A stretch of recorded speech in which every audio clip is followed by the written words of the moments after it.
એ દીકરાને એટલે કે મારે આધારે મારી માનું જીવન ટકી રહ્યું અને એ જીવનને ટકાવવા મારી માં બધાયનું દાસીપણું કરે, મૂલ મજૂરી કરે, કોઈના કપડાં, કોઈના વાસણ, વાડી ખેતરે જાય અને અમારું ગુજરાન ચલાવે.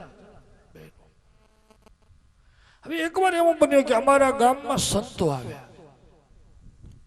ચાતુર્માસ શરૂ થવાનો હતો, સંતો આવે અને ચાતુર્માસમાં સંતો આવે ને પછી 4 મહિના રોકાય.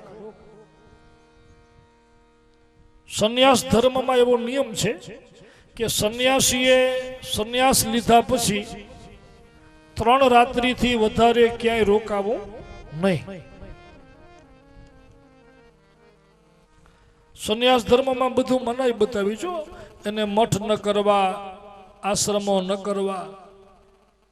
જેને સંન્યાસ લઈ લીધો એને તો એટલે સુધી કહ્યું છે કે જંગલમાં પણ જે ઝાડ નીચે 3 રાત રોકાવાઈ જાય પછી ઝાડવું એ મૂકી દેવા. કારણ કે જો વધુ માયા ક્યારે લાગે? તમે સતત કોઈની સાથે રહ્યો તો માયા લાગે.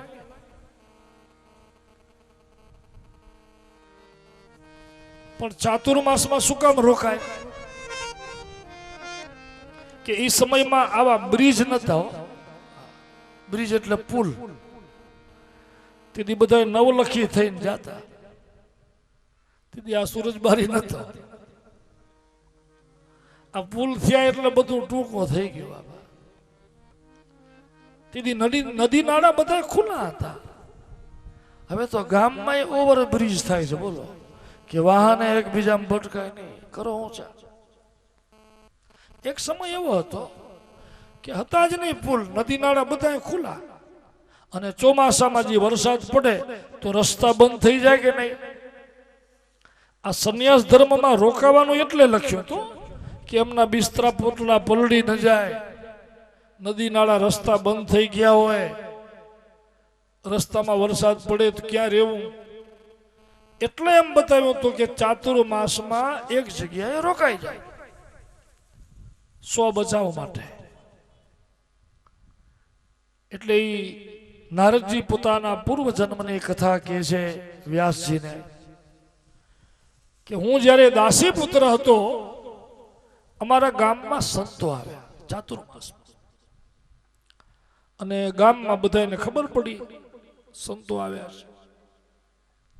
અને એ વખતે એવું હતું કે સાધુ સંત આવે ને તો ગામના જે મુખ્ય હોય એ ડાયા માણસો બધા જાય સંતોની પાસે ને પૂછે કે તમને કઈ અમારી સેવા ચાલતી હોય તો.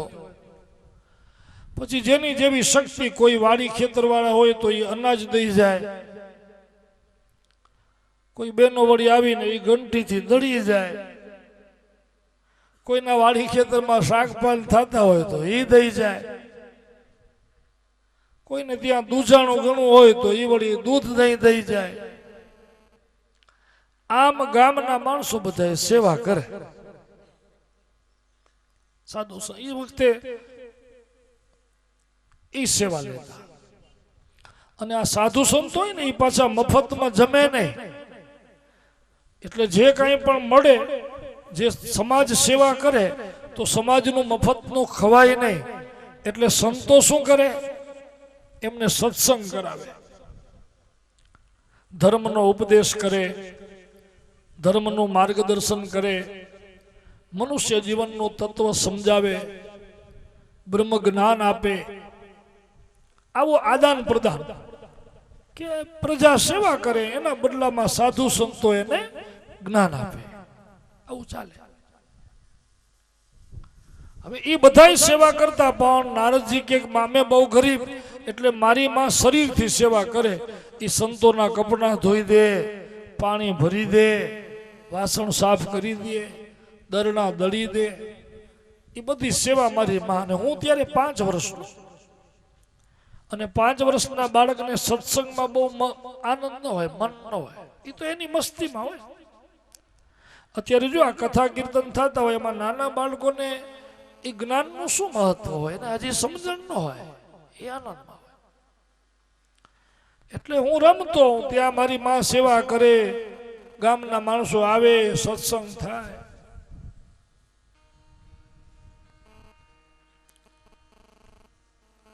પછી સાંજ પડે ને એટલે પ્રસાદ વેચાય.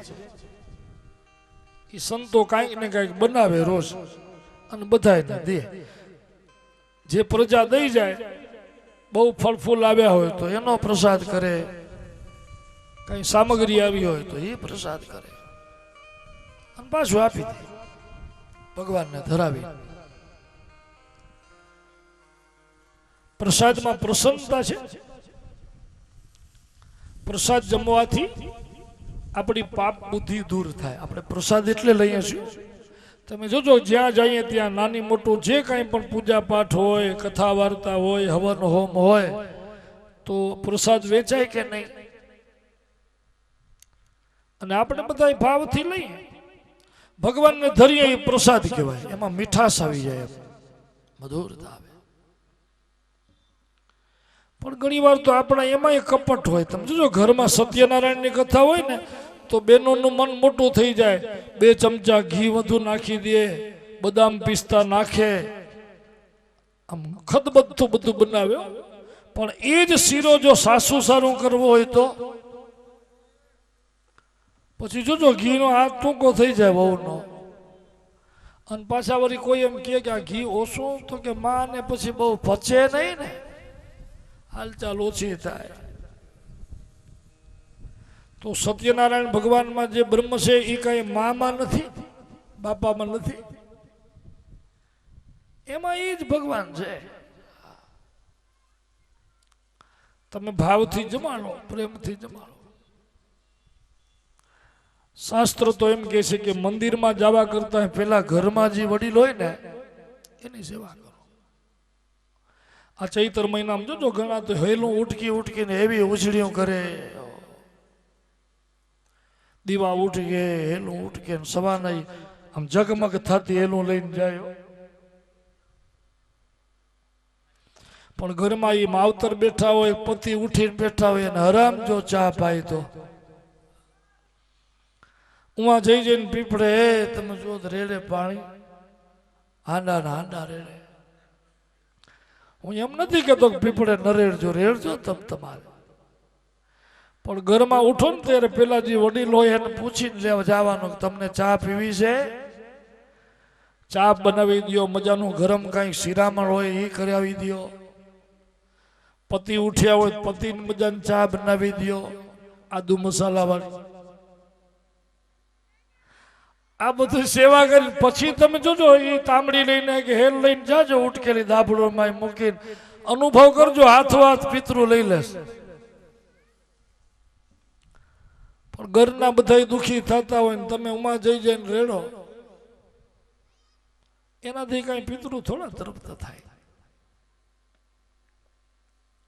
આ શ્રવણ કાવડિયાનું ખાલી તમે નામ લ્યો. જો હમણાં આપણે શ્રવણ બોલ્યા, ખાલી નામ લીધું તોય તમને યાદ આવી ગયું કે નહીં? શ્રવણ એટલે કોણ? તો કે ખભા ઉપર કાવડ, એના આંધળા મા બાપ કાવડમાં બેઠા હતા અને લઈને નીકળ્યો તો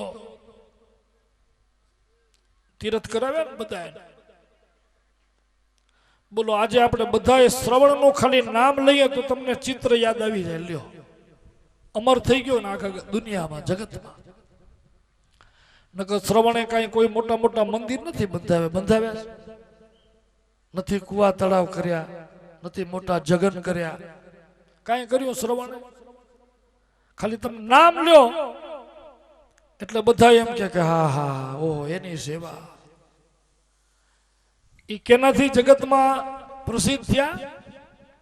તો કે મા બાપની સેવા કરી હોય. ઘણા તો એને મેણાય મારતા તો કે તારા મા બાપ તો આંધળા છે, તો એને લઈ તો જાસ. ઓલા વજન ખભા ઉપર ઉપાડી તીર્થ બધા કરસ. પણ એને શું ખબર પડે કે તીર્થ કેવા, ગંગાજી કેવા, દ્વારિકાનાથ કેવા, હરિદ્વાર કેવું? શું ખબર છે એને? નકામો આવડા વજન લઈને ફરસ. એ તો દેખતાય નથી. એને ભગવાનનું રૂપ કેવું છે એ ખબર નથી. શ્રવણે કહ્યું કે ઈ ભલે નથી દેખતા પણ જે તીર્થમાં એને લઈ જઈશ ઓલા તીર્થ તો દેખે છે ને કે આ આવ્યા.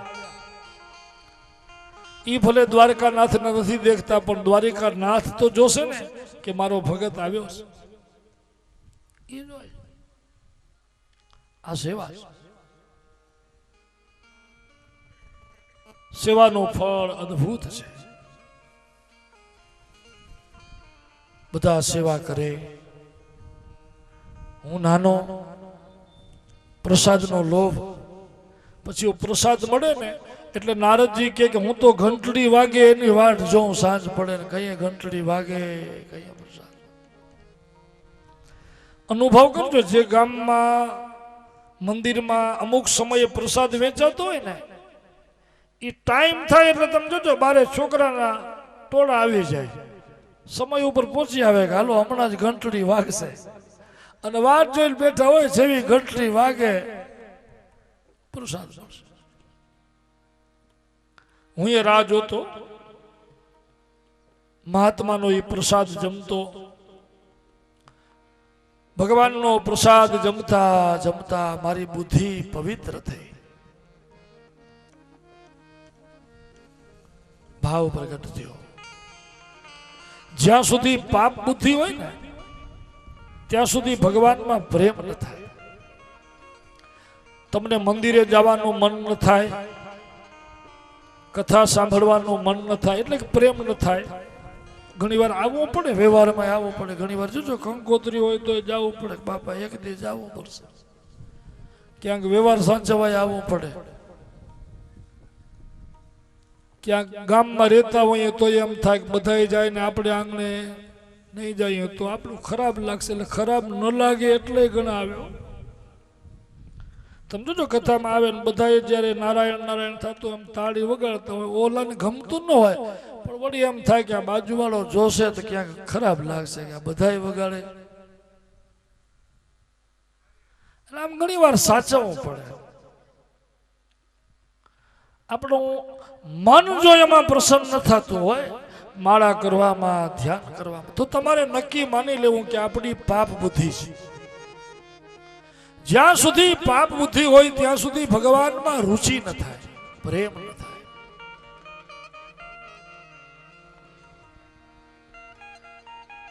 મીરાએ રાજપાટ મૂકી દીધા, વિચાર કરો, ઐશ્વર્ય મૂકી દીધા, લોક લાજ મૂકી દીધી, અંતરનો પ્રેમ. પછી કોઈ પડદા રહેતા જ નથી. ભાવ પ્રગટ થઈ જાય બસ.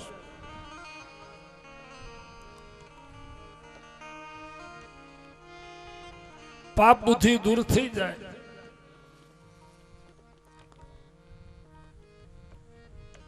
પછી તો હું ભગવાનમાં સ્થિર થયો. નારદજી કે ભલે હું બાળક હતો પણ છતાંય મને ભગવાનમાં આનંદ આવવા લાગ્યો. હરિના નામમાં, સત્સંગમાં એક તૃષા જાગી, એક પીપાસા, એક પ્રેમ. પણ મારું મન હજી ભગવાનમાં સ્થિર થયું ત્યાં તો ઓલા ચાતુર્માસ પૂરા થઈ ગયા. એટલે સંતોએ પોટલા બાંધ્યા, બિસ્તરા બાંધ્યા. સંતો જાય છે. મને ખબર પડી મહારાજ હું એ સંતોના પગમાં પડ્યો, મને લઈ જાઓ ભેગો, મને તમારા ભેગું આવો. ભલે હું નાનો છું પણ મારાથી બનશે એ સેવા કરીશ, તમારા પગ દબાવી દઈશ, ફૂલડા લઈ આવી દઈશ, સમિત લઈ આવી દઈશ, થાશે એ બધું કરીશ, પણ મને તમારા ભેગું રહેવું છે. સંતોએ મને કહ્યું કે તું તારી માનો એકનો એક દીકરો છે, તારી માં જીવે છે ને તો તારા માટે જીવે છે. બહુ ધ્યાન દેજો, સંતો એને શું કહે છે બહુ સમજવા જેવી.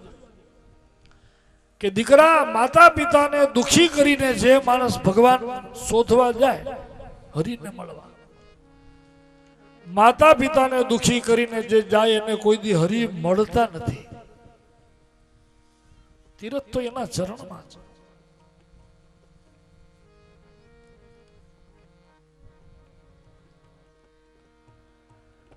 તું પેલા તારી માની સેવા કર, પછી ભગવાનનું ભજન કરજે. તને ભગવાનને પ્રાપ્ત કરવા છે ને, હરિદર્શન કરવા છે. લે અમે તને મંત્ર આપીએ, મૂર્તિ આપીએ. જો આને કહેવાય જાગૃતિ.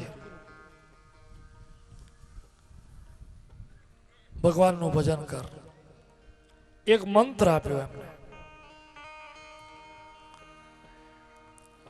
ઓમ નમો ભગવતે તુભ્યમ વાસુદેવાય ધીમહિ પ્રદ્યુમ્નાય અનિરુદ્ધાય નમઃ શંકરશનાય. ચાર ભગવાનના નામ વાળી આ ગાયત્રી છે. વાસુદેવ, શંકરષણ, પ્રદ્યુમ્ન અને અનિરુદ્ધ, ચાર નામ છે. આ મંત્ર શા માટે આપ્યો ચાર નામનો? કે ભગવાનને પ્રાપ્ત કરવા હોય ને તો આપણા અંતઃકરણ ચાર છે: મન, બુદ્ધિ, ચિત્ત અને અહંકાર. જ્યાં સુધી અંતઃકરણ શુદ્ધ ન થાય ત્યાં સુધી ભગવાનના દર્શન ન થાય. આ દિવ્ય મંત્ર એમને આપ્યો. પછી ભગવાનની એક મૂર્તિ આપી. મૂર્તિ એટલે કોઈ સોના રૂપાની, ધાતુ પથ્થરની નહીં, એક શબ્દમયી મૂર્તિ આપી.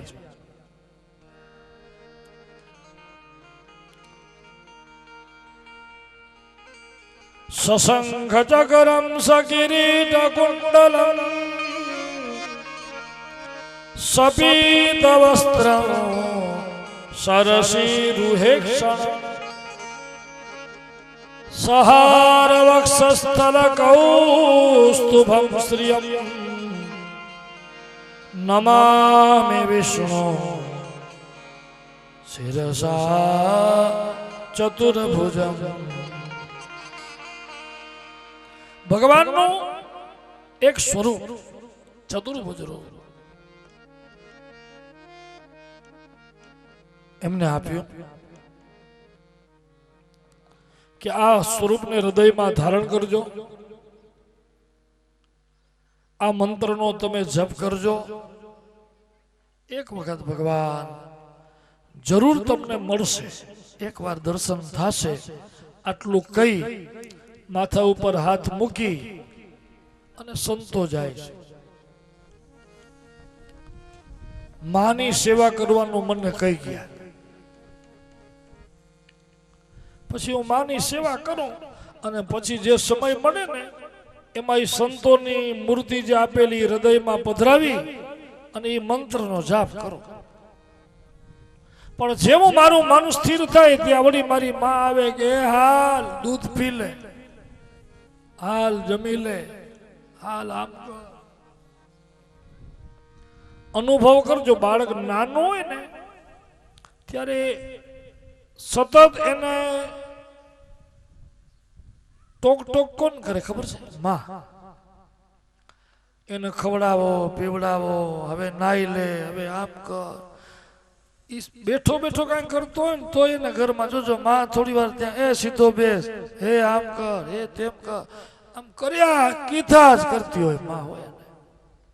હવે જમી લે, હવે આમ કર. સૌથી વધારે પ્રેમ બાળકને કે બાળક ઉપર કોને હોય? માને હોય ને. આ પાછો એકનો એક દીકરો. એટલે મારી માં, હજી મારું મન ભગવાનમાં સ્થિર થાય ત્યાં વળી મારી માં આવે, હવે આમ કર, હવે આમ કર. એટલે એકવાર મારા મનમાં વિચાર આવ્યો કે આના કરતા જો મારી માં ન હોય ને તો શાંતિથી કેવી ભક્તિ થાય. માં ન હોય એવો વિચાર આવ્યો અને દૈવનો કરું. વેલી પરોડના મારી માં અંધારામાં ગાય દોવા જાતી હતી અને એનો પગ એક સાપ જાતો તો એ દેખાણો ને ઉપર આવી. સર્પએ માને દંશ દીધો, માનો મૃત્યુ થઈ ગયો.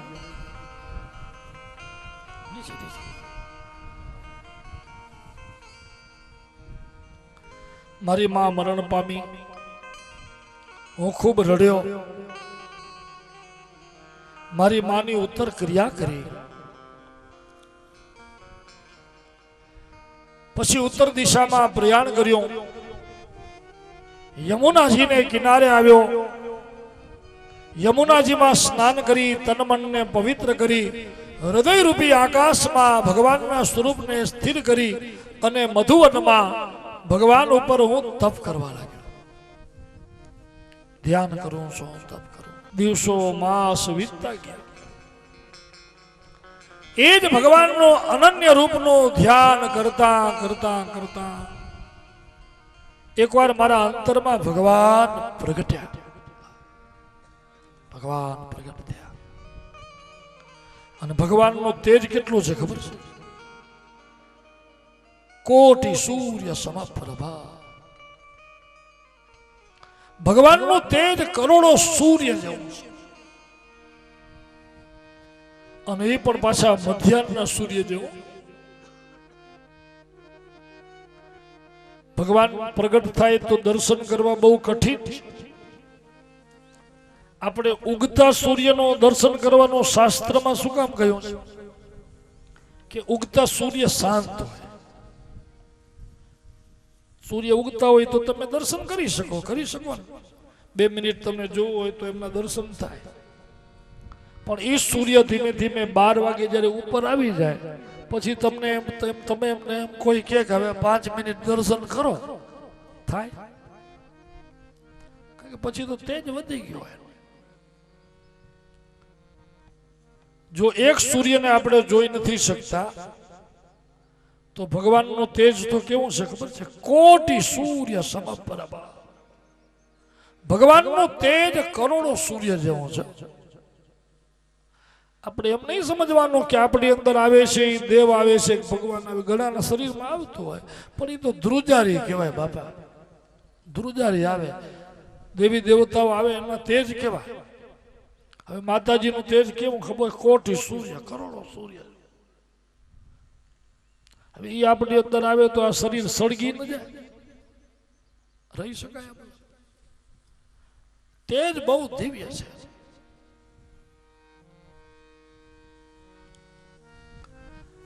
દિવ્ય તેજ મારા અંતરમાં પ્રગટ્યું. મારું મન આનંદ સાગરમાં ડોલવા લાગ્યું. નારદજી પૂર્વ જન્મની કથા કહે છે કે વ્યાસજી પછી તો મારાથી તેજ સહન ન થયું. મારી આંખો ઉગડી ગઈ. પણ જે નારાયણ મને અંતરમાં એ તેજોમય રૂપના દર્શન થયા.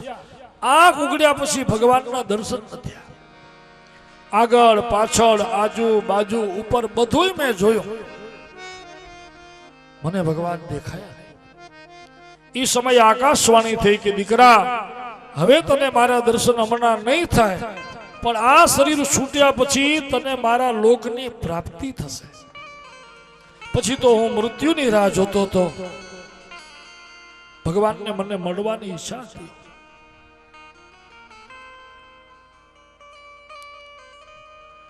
આપણી ભક્તિની જ્યારે એક ભૂમિકા એવી દિવ્ય થઈ જાય પછી સંસાર તો બાધક લાગે, પછી શરીર પણ બાધક લાગે. રાહ જોતો તો કે ક્યારે શરીર પડે, ક્યારે ભગવાન મળે.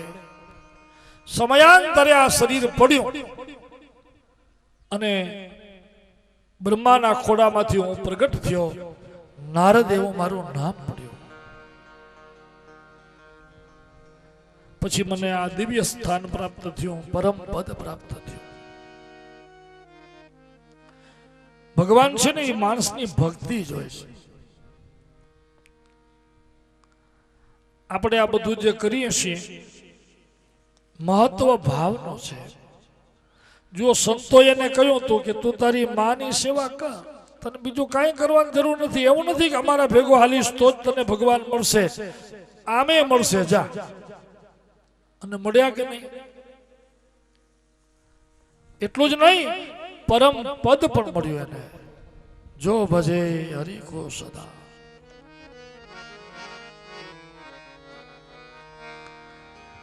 જેને પરમ પદની પ્રાપ્તિ કરવી હોય એને ભગવાનને આવા અનન્ય ભાવથી ભજવા જોઈએ, તો જ એને પરમ શાંતિ મળે. ભગવાન એને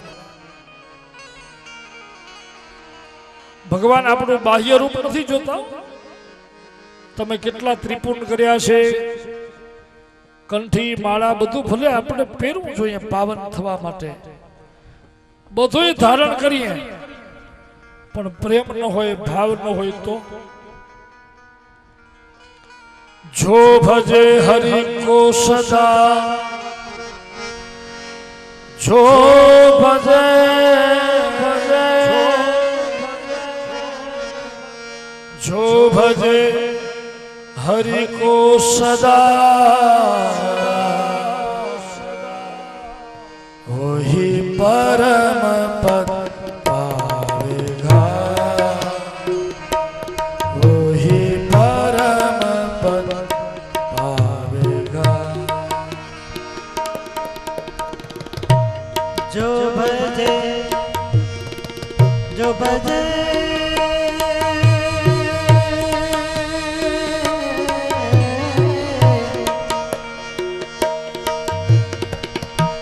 जो भजे हरि को सदा,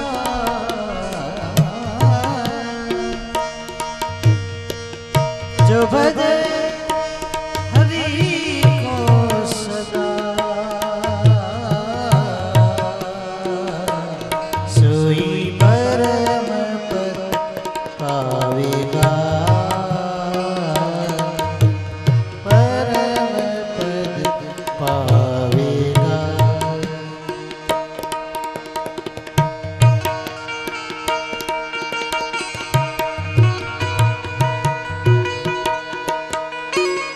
બ્રહ્માના ખોળામાંથી મારો અવતાર થયો, નારદ એવું મારું નામ પડ્યું. એક દાસી પુત્રમાંથી હું દેવર્ષિ થયો.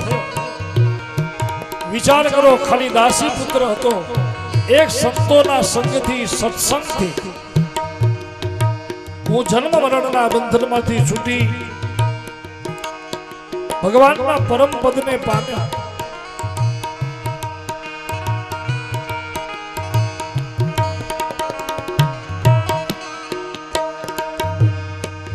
देह की माला, देह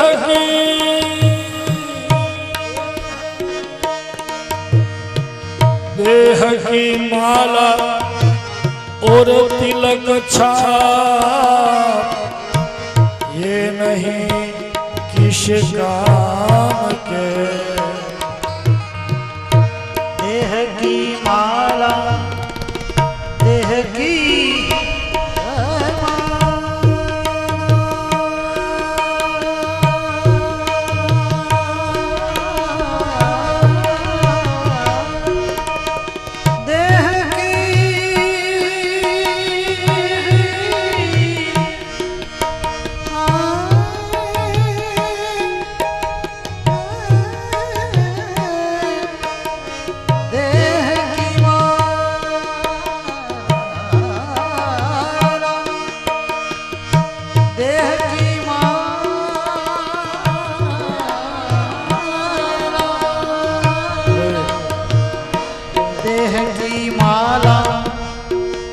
और तिलक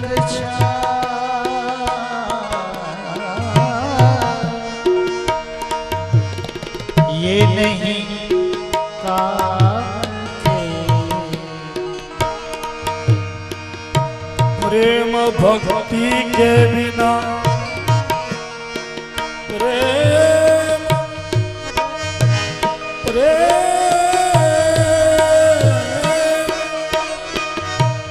प्रेम भक्ति के बिना नहीं नाथ के मन भाएगा, वही परम पद पावेगा.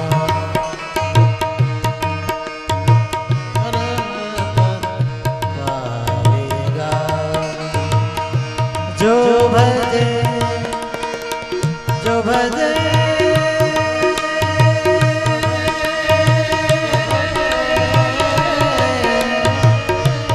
जो भजे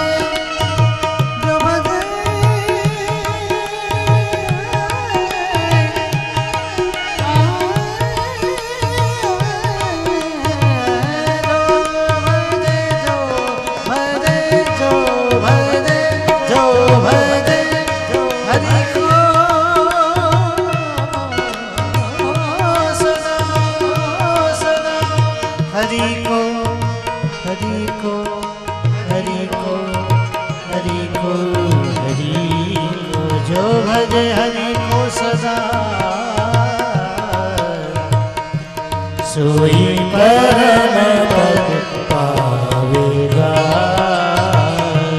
सोई परम पद पावेगा सोई परम पद पावेगा मैं पूर्व जन्म में सत्संग કર્યો પ્રભુને ભજ્યા તમારા અંતરના દુઃખનું કારણ ઈ જ છે તમે બધુંય કર્યું પણ જગત માટે કર્યું છે સ્વાંત સુખાય માટે નહીં જ્યાં સુધી તમે સ્વયં ભગવાનને નહીં ભજો ત્યાં સુધી તમને શાંતિ નહીં મળે મોટા મોટા દાન કરવાથી સ્વર્ગનું સુખ મળે દાનથી પુણ્ય મળે પણ શાંતિ નહીં શાંતિ તો ભગવાનના નામથી જ મળે તમે હરિનામ સંકીર્તન કરો લ્યો હું તમને ચતુશ્લોકી ભાગવત આપું છું જે મને મારા પિતા બ્રહ્માએ કહ્યું પછી મૂળ જે ભાગવત હતું ને આદિ નારાયણ ભગવાને બ્રહ્માને કહ્યું બ્રહ્માએ નારદને કહ્યું હતું ઈ ભાગવત નારદજીએ વ્યાસજીને આપ્યું કે હવે તમને શાંતિ જોતી હોય તો લ્યો આ 4 શ્લોક તમને દઉં છું એમાંથી ભગવાનના ગુણ એવા ગાવ તમારી અશાંતિ દૂર થઈ જશે એક સત્સંગ કરો તમે સંકીર્તન કરો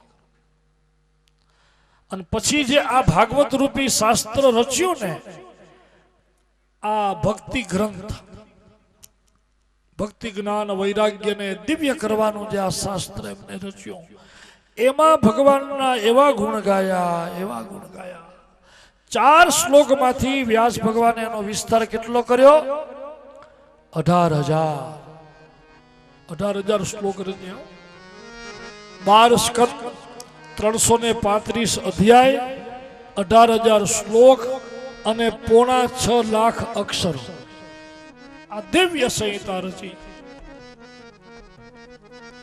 રચ્યા પછી મનમાં જે અશાંતિ હતી ને એ દૂર થઈ ગઈ બસ તૃપ્તિ હવે એમ થઈ ગયું કે બસ હવે આનાથી વધારે બીજું કાંઈ હોઈ જ ન શકે પરમ શાંતિની અનુભૂતિ ક્યારે થઈ અમને ભાગવત રચ્યા પછી બોલો વ્યાસજીને પણ પછી શાંતિ થઈ છે આનંદનો પાર એકદમ પ્રસન્ન થઈ ગયા વ્યાસજી હવે વ્યાસજી આ ભાગવત કોને આપ્યું પોતાના દીકરા સુખદેવને આપ્યું છે દીકરો જાણીને નહીં પણ સુખદેવે આ ભાગવત આગલા જન્મમાં મહાદેવજીના મુખેથી સાંભળ્યો એકવાર પાર્વતી માએ શંકર ભગવાનને પૂછ્યું હતું કે તમારા ગળામાં બીજું બધું તમે જે પહેરો છો એ તો ઠીક મને ખબર છે ભસ્મ ધારણ કરો સર્પ ધારણ કરો વાગાંબર ધારણ કરો પણ ભોળાનાથ મને એ જાણવું છે કે તમે આ ગળામાં જે મુંડ માળા પહેરો છો ને ખોપરીની માળા એ શું કામ પહેરો એનું કારણ શું જ્યાં પાર્વતી માએ પૂછ્યું ત્યારે મહાદેવજીને આશ્ચર્ય થયું મહાદેવજી કે તમે કેટલાય વર્ષથી મારા ભેગા રહ્યો છો કોઈ દિવસ તમને આ મનમાં વિચાર નતો આવ્યો અત્યાર સુધી આજ દિવસ સુધી તમે મને પૂછ્યું નથી પણ આજે તમારા મનમાં એ પ્રશ્ન કેમ આવ્યો એનું શું કારણ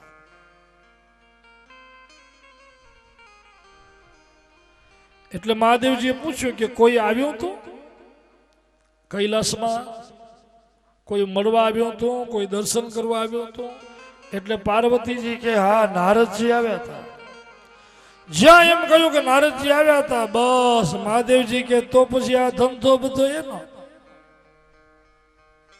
સાચું કયો, એનું જ કામ છે કે નહીં? પાર્વતી કે હા વાત સાચી છે. હમણાં તમે તપ કરવા ગયા ને ત્યારે નારદજી આવ્યા તો તમારા દર્શન કરવા. મને પૂછ્યું કે મહાદેવજી, તો મેં કીધું ગયા છે તપ કરવા. તમારી રાહ જોવા રોકાણા હો, 2-3 દિવસ રોકાણા દર્શન કરવા લાલ સાથે.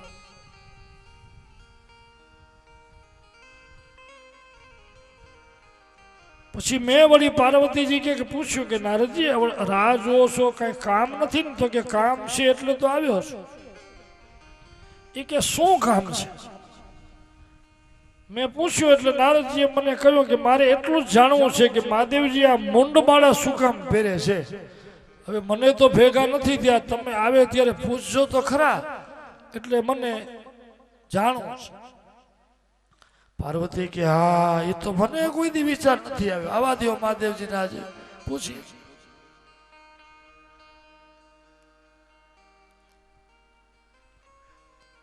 મહાદેવજી આવ્યા ને જ્યાં પૂછ્યું એટલે ખબર પડી ગઈ કે આ કામ નારદજીનું છે. એટલે મહાદેવજી કે હવે જવા દો ને, એ તમને જાણવા જેવું નથી. તમે જોજો કોઈને એમ કહેજો કે એક વાત છે પણ તને કહેવા જેવી નથી, એટલે ઓલાની સામે શ્વાસોશ્વાસ વધી જાય. તમે કોઈને એમ કહો કે ઘણે વાત છે પણ તને કહેવા, પછી તો અમે જોજો સામે વાળાને સુખ નહીં આવે, તમને મૂકે નહીં.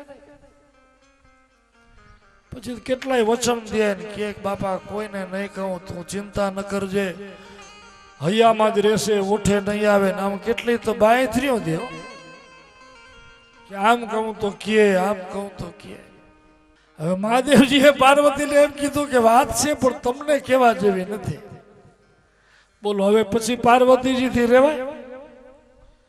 પાર્વતીજી હઠે ચડ્યા.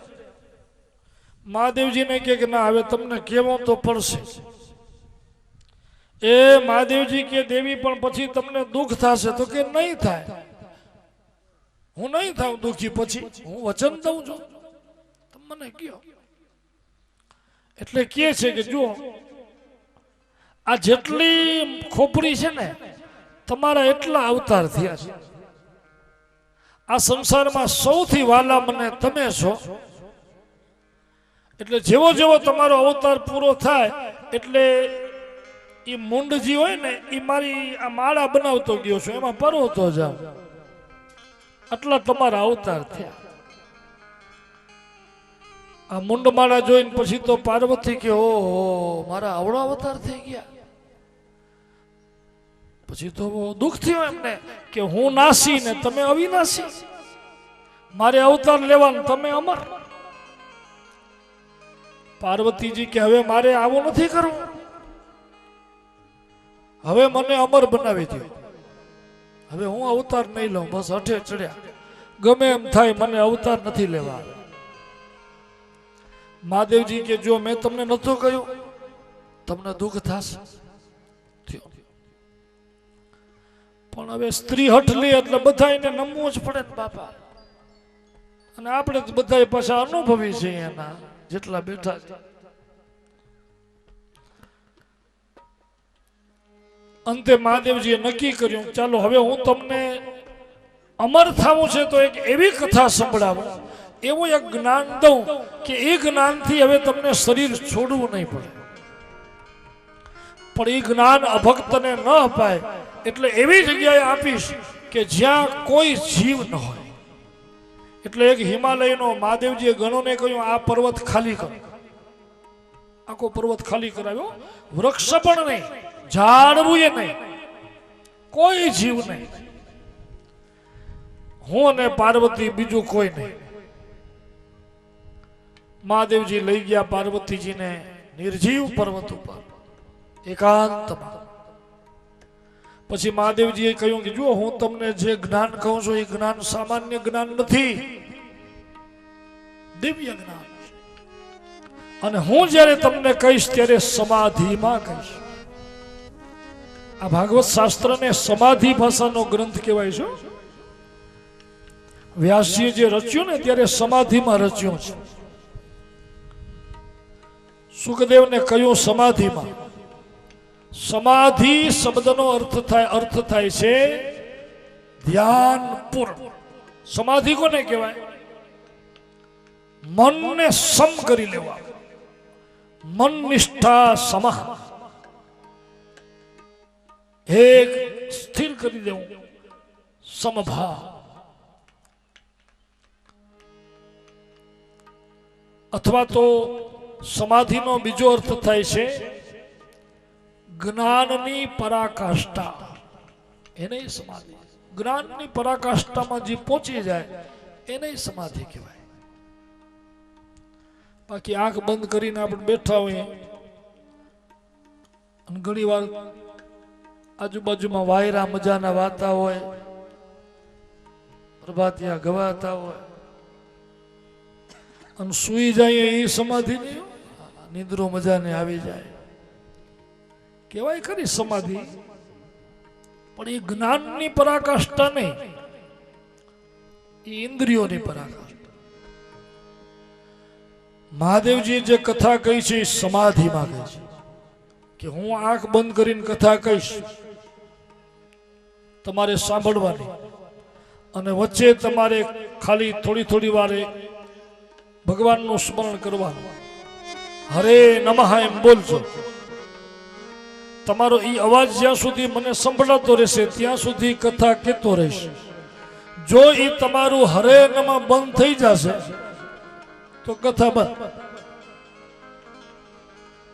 એ મહાદેવ કહે નિરવાણી સોનો ગિરિજા અમર કહાની.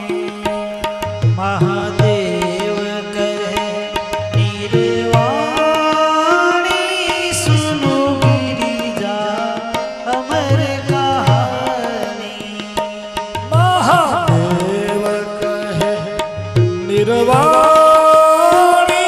સોનો ગિરિજા અમર કહાની. મહાદેવ કહે નિર્વાણી સુનો ગિરિજા અમર કહાની.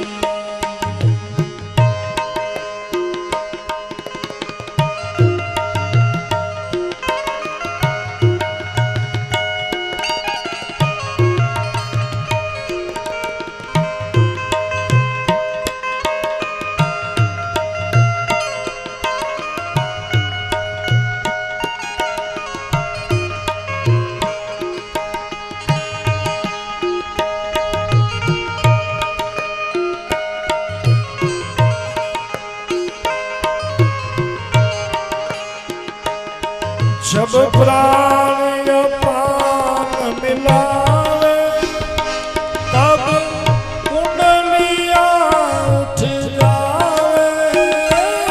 जब प्राण अपान मिलावे तब कुंडलियां उठ जावे.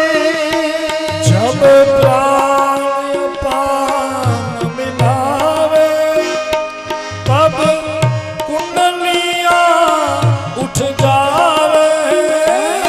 जब प्राण अपान मिलावे तब कुंडलियां उठ जावे. चढ़े सुने शिखर पर प्राणी सुनो गिरिजा अमर कहानी. चढ़े सुने शिखर पर प्राणी सुनो गिरिजा अमर कहानी. एकांतમાં મહાદેવજી કથા કહે છે. પાર્વતીમાં વચ્ચે વચ્ચે હરે નમઃ એમ બોલે છે.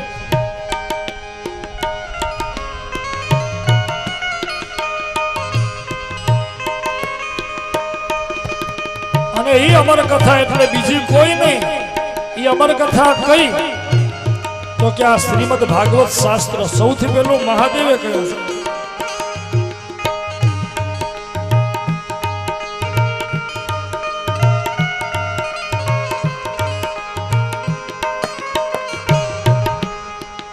जहाँ भ्रमर गुफा सुखदाई जोगी जन ध्यान लगाए जहाँ भ्रमर गुफा सुखदाई जोगी जन ध्यान लगाई जहाँ भ्रमर गुफा सुखदाई जोगी जन ध्यान लगाए जहाँ भ्रमर गुफा सुखदाई जोगी जन ध्यान लगाई सब खाया सुध बिसराई सुनो गिरिजा अमर कहानी सब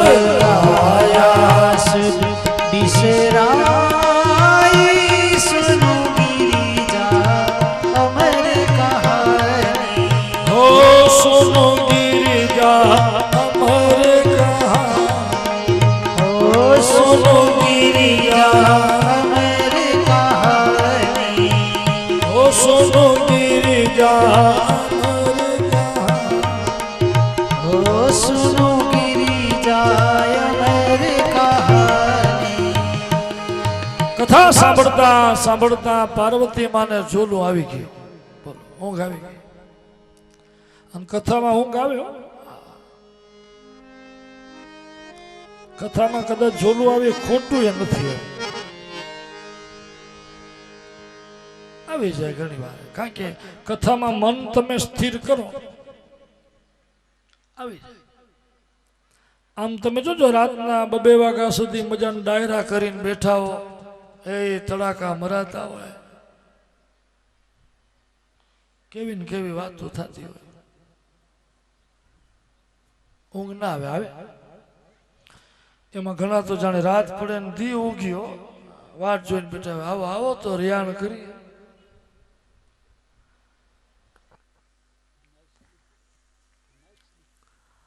પછી ઘરના હાકલ પડે હવે હાલો હાલો 2 વાગ્યા આવે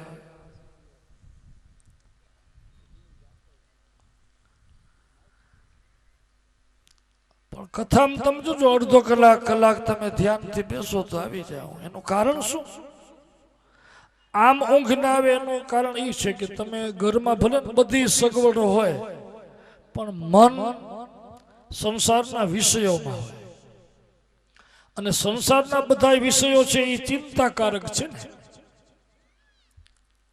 ચિંતા હોય તો ઊંઘ ના આવે આવે તમે જોજો જે માણસને ચિંતા કાંઈ ફિકર ન હોય ને જેને કાંઈ ફિકર એને કાંઈ મનમાં ન લેતો હોય તો એને જોજો ઊંઘ જલ્દી આવી જાય જરા વારમાં ઊંઘ આવી જાય તો સમજી લેવાનું કે આને કાંઈ ચિંતા જ નથી ગમે એટલું ગાડા દોડતા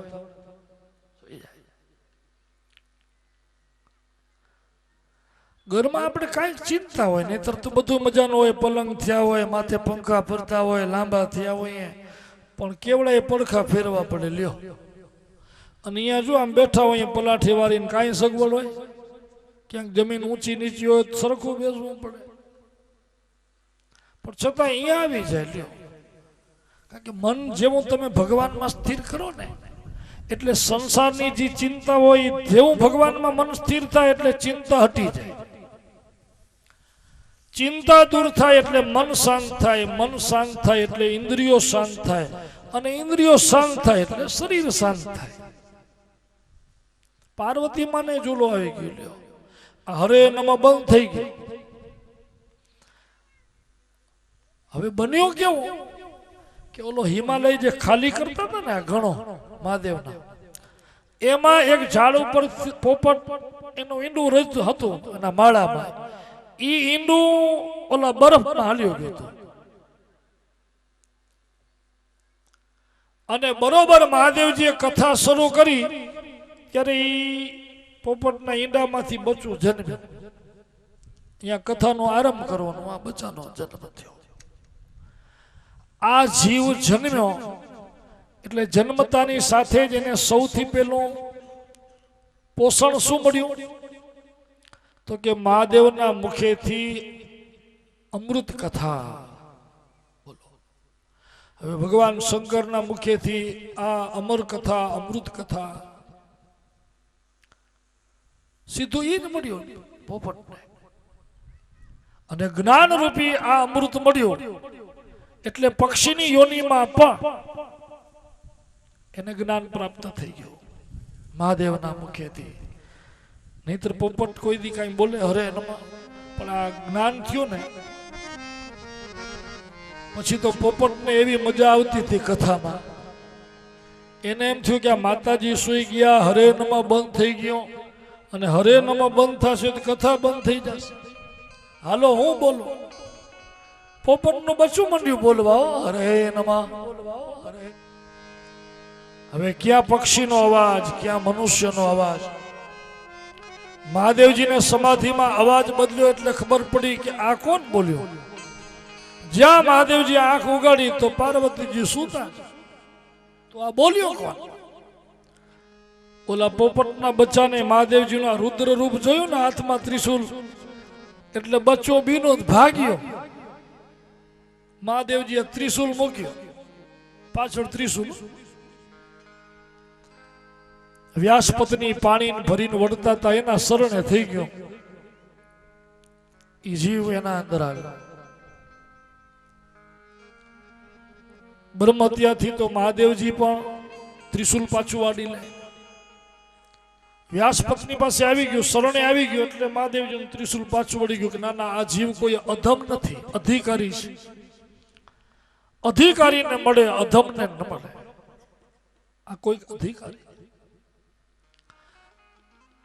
આપણે આગળ મહાત્મ્યમાં કહી ગયા કે ભાગવતની કથા માત્ર જ્ઞાન વૈરાગ્યને દિવ્ય બનાવ્યા એમ નહીં.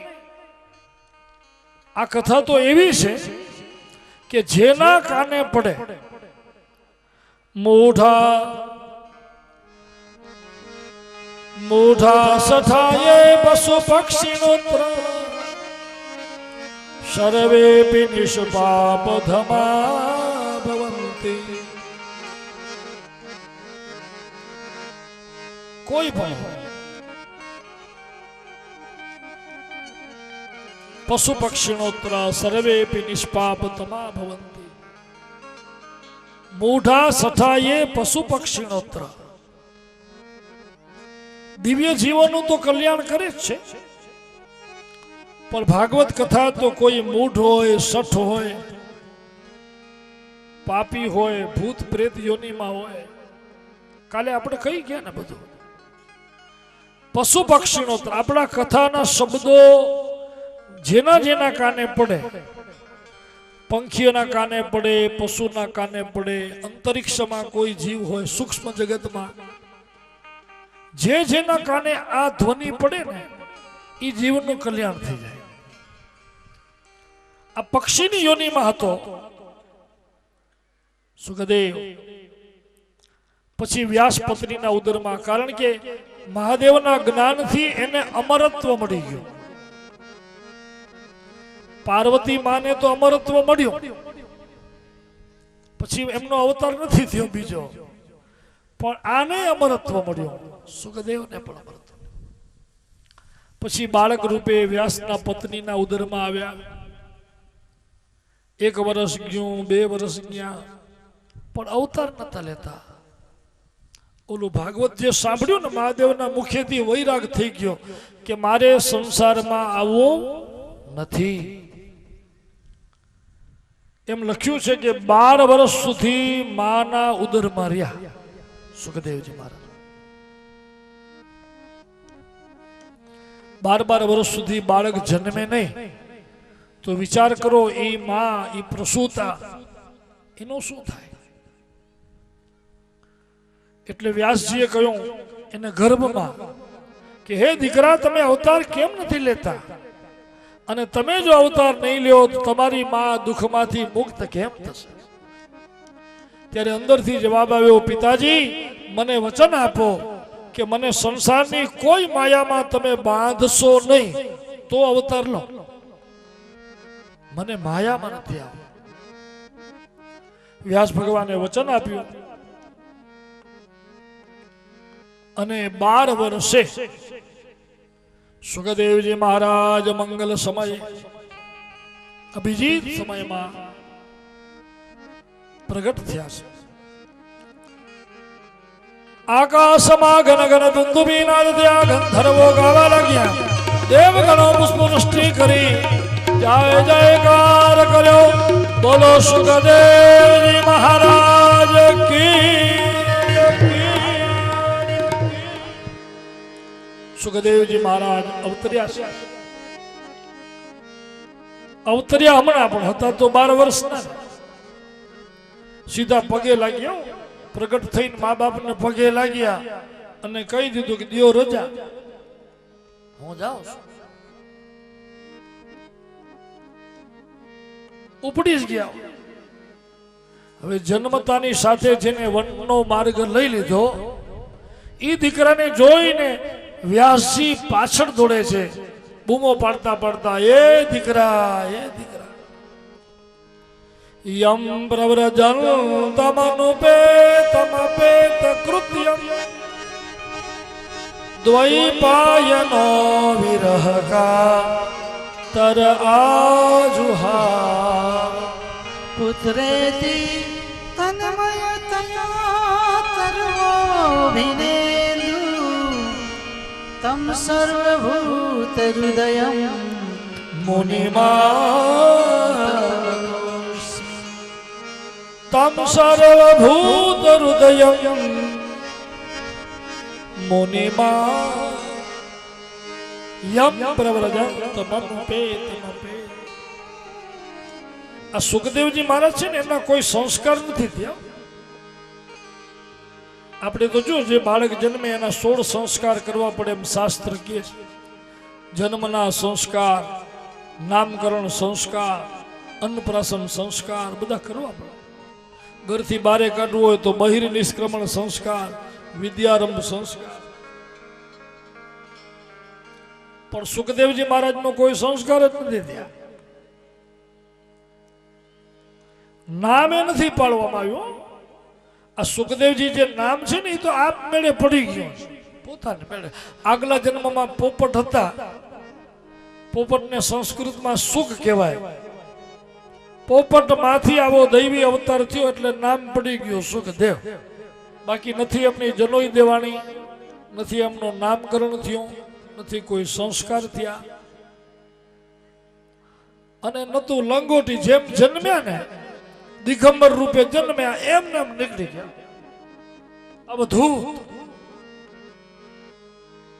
અવધૂત વેશઃ.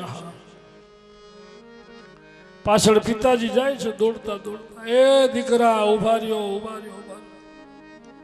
પણ ઉભે બીજા દેવાંગનાઓ સ્નાન કરતી હતી. રસ્તામાં સરોવર આવ્યું, દેવાંગનાઓ નાતી હતી. એ દેવાંગનાઓએ સુખદેવજીને જોયા ને ત્યારે દર્શન કરીને પાછી નાવા લાગી ગઈ. પણ જેવા વ્યાસજીને જોયા એટલે દેવાંગનાઓ દોડીને જલ્દી વસ્ત્રો પહેરવા લાગી, શરમાવા લાગી, સંતાવા લાગી. વ્યાસજીએ પૂછ્યું કે મારો દીકરો હમણાં નીકળ્યો ત્યારે તો તમે ઊભી થઈ તેમ દર્શન કરતી હતી, અને મને જોઈ, હું તો તમારા પિતાથી મોટો છું, અને મને જોઈને તમે શરમાયા, દીકરાને જોઈને નહીં.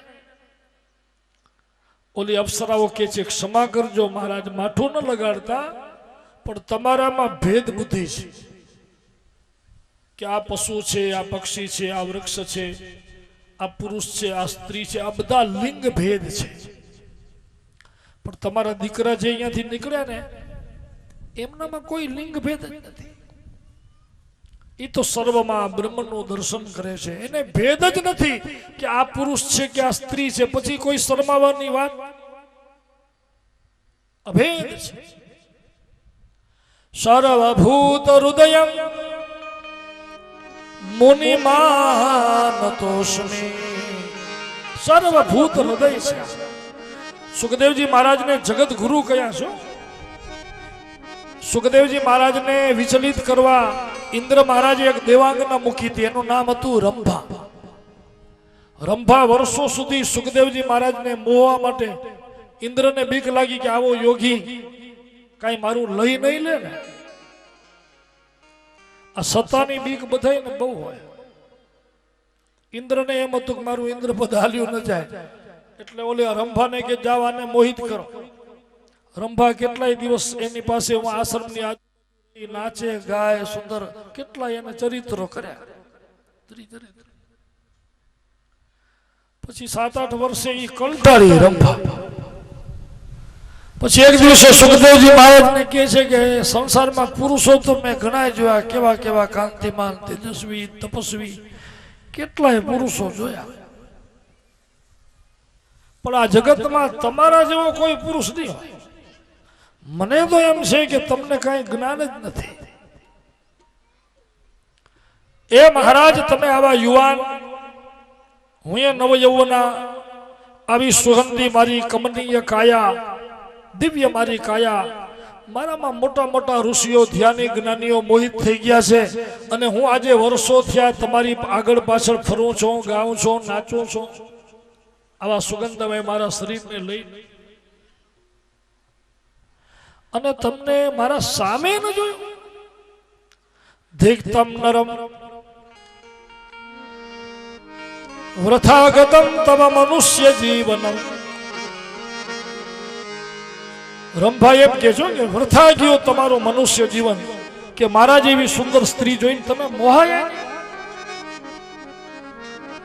સુખદેવજી કહે છે કે તું તો શું સુંદર છે, એક વખત મારા શ્યામ સુંદરને તું જોઈ લે, અને એક વખત તું એને જોઈ લઈશ પછી તને ખબર નહીં પડે, તને એવું જ્ઞાન નહીં રહે કે સુંદર હું છું કે આ તને જેને બનાવી ને, તું વિચાર તો કરી તારા કરતા કેટલો સુંદર હશે. આ વર્ષોથી મારી પાછળ નાચા નાચ કરસ, નાચ ગાન કરસ, આટલું નાચ ગાન તે જો એ શ્યામ સુંદર કરીને કર્યું હોત ને, મને રીઝવવા આટલું કર્યું, આના કરતા તે હરિને રીઝવવા જો આટલું કર્યું હોત. હું તને એમ કહું છું કે વૃથાગતમ તવ મનુષ્ય જીવન, મારું નહીં, વૃથા તો તારું. પછી એમાં બહુ આખું વર્ણન જો શ્લોકોથી બે વાતો કરે છે સુખદેવજી મહારાજ ને રંભા. ઓલી રંભા છે વારે ઘડી આ શરીરના વખાણ કરે, અને સુખદેવજી મહારાજ થોડી થોડી વારે ભગવાનના વખાણ કરે, અને અંતે રંભા હારે. સુખદેવજી મહારાજની અનન્ય ભક્ત થઈ ગઈ. બસ મહારાજ, હવે મને સમજાઈ ગયું કે પરમ તત્વ શું છે. સંસારને મોહિત કરનારી અનેક દેવાંગનાઓ આવી, પણ સુખદેવજી મહારાજ મોયા નથી. એટલે તો સુખદેવજીને જગત ગુરુ કયા છે, પરમ ત્યાગી કયા છે. જનકના પત્ની સુનયનાએ પણ પરીક્ષા કરી હતી, નારદજીની અને સુખદેવજીની, કે આ બે માંથી ઉત્તમ યોગી કોણ, ઉત્તમ ત્યાગી કોણ, ઉત્તમ શ્રેષ્ઠ કોણ, બે માંથી વિચાર કરો. સુખદેવજી ને નારદજી માંથી પરીક્ષા કરવાનો વારો આવ્યો, તુલના, આ બે ની તુલના કરવાની, બે માંથી શ્રેષ્ઠ કોણ. અને એ જયારે ચર્ચા ઉપડી ત્યારે કોઈએ એમ ન કહ્યું કે અમે પરીક્ષા કરશું. સુનયનાએ કહ્યું હું કરીશ. પરીક્ષા કરવાની એ પણ આવા મહાપુરુષ. કારણ કે પરીક્ષક બનવા પહેલા એક વાત બહુ ધ્યાન રાખવી પડે કે પરીક્ષકની એવી યોગ્યતા તો હોવી જોઈએ. અત્યારે પણ તમે જોજો પ્રાઇમરીના જે શિક્ષકો એ પ્રાઇમરીની જ પરીક્ષા લે, એ માધ્યમિકની ન લઈ શકે. લઈ શકે કારણ કે એની મર્યાદા નથી. પરીક્ષા કરવાની છે એ પણ યોગીની. પછી બે જણાને બોલાવ્યા સુનયનાજી, અને બોલાવ્યા ને ત્યારે ઈ મારે બગીચામાં હિંચકો હતો એના ઉપર બેઠા હતા, અને હિંચકો થોડોક આમ ટૂંકો હતો. આસન લેવા ન ગયા, સૌથી પહેલા ત્યાં નારદજી આવ્યા. એટલે સુનયનાજીએ નારદજીને બેસવાનું કહ્યું કે મારી બાજુમાં જ બેસો, હિંચકા ઉપર બેસો. બેઠા, એક છેડા ઉપર નારદજી બેઠા, એક છેડા ઉપર જનક રાજાના પત્ની બેઠા છે. પછી હજી ક્ષણ કારણ કે આમંત્રણ બેન અપાયેલું હતું, થોડી વાર થઈ ત્યાં સુખદેવજી આવ્યા. એટલે સુખદેવજી આવ્યા. હવે હિંચકો નાનો, એના ઉપર બેસવાનું. 3 જણા બેસે તો માન બેસાયો, પણ તોય સુનયનાજી આમ વચમાં ખસ્યા નારદજીની બાજુ આમ, અને સુખદેવજીને કે હવે આ બાજુ તમે બેસો. સુખદેવજી આવીને બિરાજમાન થઈ ગયા. હવે આ 3 જણા બેઠા એટલે બધાના શરીર એકબીજાને સ્પર્શ કરતા હતા. એટલે નારદજી ઊભા થઈ ગયા કે ના, સ્ત્રીને અડાય નહીં, દૂર બેસી ગયા. થોડી વાર ચર્ચા ચાલીને પછી બધાએ સભા ભરાણી. કોઈ પ્રશ્નો કે કાંઈ એવું થયું જ નહીં. જનક રાજાએ પૂછ્યું કે તમે પરીક્ષા કરી લીધી? તો કે હો, થઈ ગઈ. તો કે શું પરિણામ આવ્યું? તો કે સુખદેવજી શ્રેષ્ઠ છે નારદજી કરતા. એ કે એમ કેમ? હજી તો કાંઈ તમે શાસ્ત્રાર્થ કર્યો નથી, વાતચીત કરી નથી. તો કે જો અમે આ 3 જણા બેઠા હતા ને, મારો સ્પર્શ થયો તો મારા સ્પર્શથી નારદજીના મનમાં એમ ભેદ થઈ ગયો ઉભો કે મારાથી સ્ત્રીની બાજુમાં બેસાય નહીં, પરસ્ત્રીને અડીને મારાથી બેસાય નહીં. હું ત્યાગી છું, હું સાધુ છું, મારાથી ન અડાય સ્ત્રી. એટલે હટી ગયા. પણ સુખદેવજી મારી બાજુ બેઠા હતા, એમને એવો ભાવ જ નથી થયો કે હું સ્ત્રી છું. એ મારી બાજુમાં સહજતાથી બેઠા છે. નથી જેના મનમાં વિકાર, નથી જેના મનમાં ભેદ, નથી જેના મનમાં સ્પર્શ દોષ. એટલે એ વધારે શ્રેષ્ઠ છે. કારણ કે નારદના મનમાં ભેદ તો છે, એના મનમાં એમ તો થયું ને કે હું સ્ત્રી છું, લિંગ ભેદ તો થયો. અરે જે જીવ ભગવાનનો સ્પર્શ કરીને પછી એને સ્પર્શમાં ભેદ ન હોવો જોઈએ. ભગવાન શ્રી કૃષ્ણ જંગલમાં જ્યારે બધાને સ્પર્શ કરતા ને, ગોપીઓને સ્પર્શ કરે, વૃક્ષોને સ્પર્શ કરે, ગાયને સ્પર્શ કરે, વાછલાને સ્પર્શ કરે, ત્યારે એમના જે સ્પર્શનો ભાવ હતો એ અલૌકિક હતો. આજે વિજ્ઞાન પણ એમ કહે છે સ્પર્શનું એક વિજ્ઞાન. આપણે બધા જુઓ ભેદ બુદ્ધિવાળા છીએ એટલે આપણે એ વિજ્ઞાનની ખબર છે. બાપ દીકરીને સ્પર્શ કરે તો એનો ભાવ જુદો હોય, ભાઈ બહેનને સ્પર્શ કરે, પિતા પુત્રીનો સ્પર્શ કરે, પતિ પત્નીનો સ્પર્શ કરે, ગુરુ શિષ્યનો સ્પર્શ કરે. અનુભવ કરો, બધામાં ભેદ જુદો છે. સ્પર્શનું વિજ્ઞાન જુદું છે. સુખદેવજી મહારાજ એટલા માટે એમને શ્રેષ્ઠ કહ્યા કે એમાં લિંગ ભેદ નથી. તમ સર્વભૂત હૃદયમ મુનિમાનતોસ્મિ. સર્વભૂત હૃદય એટલે શ્રેષ્ઠ છે. પાછા ન વડ્યો સુખદેવ.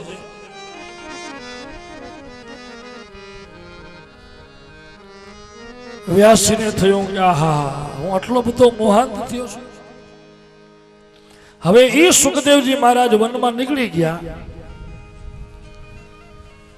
એમને હમણાં પ્રાર્થનામાં, એમના સ્તુતિમાં જ આપણે એમ કહ્યું ને કે યમ પ્રવ્રજંતમનુપેતમપેત કૃત્યમ. જે પ્રવ્રજન સુખદેવજીના જીવન ચરિત્રમાં એમ લખ્યું છે કે સુખદેવજી મહારાજ જે રસ્તા ઉપરથી એકવાર નીકળે એ રસ્તો બીજી એમના જીવનમાં ના આવે. એ ગામ તો ના આવે પણ રસ્તો ના આવે, નીકળ્યા એટલે પૂરું.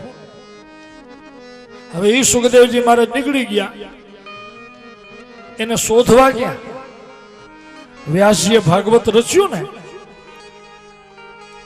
નારદના કહેવાથી ભાગવતની રચના કરી. પણ રચ્યા પછી નારદ વિચાર્યું, વ્યાસ ભગવાને કે મારા દીકરા સુખદેવ જેવો આનો અધિકારી બીજો કોઈ નથી. કારણ કે એને મહાદેવના મુખેથી ભાગવત સાંભળ્યું, અધિકારી છે. પણ મારે એને ગોતવો ક્યાં? અને એક સ્થાન હોય તો આપણે ગોતતા મળે. ઘણા માણસની જો બેઠક હોય, આમ પુરુષોની હોય, બહેનોની હોય, બેઠક હોય, કે અમુક સમયે તમે જાઓ તો તમને ઉવા જ મળે. સાંજના કોઈ ગરીબ એમ પૂછે કે ભાઈ ક્યાં છે, એટલે તરત એડ્રેસ દઈ દે, જાઓ ફલાણે આ મંદિરના ઓટલે જાઓ, બેઠા છે, ઉવા જ મળે. સરનામું હોય એ મળે, પણ ઘણા માણસો તમે જોજો સરનામા ન હોય. એ ઘરેથી નીકળી જાય પછી ઘરમાં કોઈ પૂછા કરે તો કે હવે આવ્યા તો અહીંયા સાચા, કાંઈ નક્કી નહીં. સુખદેવજી મહારાજ નું એવું હતું, સરનામું તો હતું જ નહીં, ન કોઈ વન, ન કોઈ ઉપવન, ન કોઈ ગામ. ગામમાં તો જાતા જ નહીં હોય એમ લખ્યું છે એમના જીવન. કોઈ દિવસ કોઈ ગામમાં ગયા નથી સુખદેવજી. જંગલ में जोगी बसता है बस. પૃથ્વીને પાથરવું સમજે, આકાશને ઓઢવાનું સમજે. ઊંઘ આવે ત્યારે પૃથ્વી સૈયા, ઓઢવાનું મન થાય તો આકાશ. ભૂખ લાગે તો જંગલમાં ક્યાં ઝાડવા નથી, વૃક્ષો પાસે ભિક્ષા માંગે. તરસ લાગે તો નદીઓ. રાતના ઓશિકાનું મન થાય ને તો આમ હાથને વાળીને રાખે આ માથા નીચે, ઓશિકો. આવું જેનું જીવન કોઈ દી નથી ગામમાં પ્રવેશ્યા, નથી કોઈ વ્યક્તિને મળ્યા. હવે એવા જંગલ में जोगी बसता है, कभी हंसता है, कभी रोता है. जंगल में जोगी बसता है.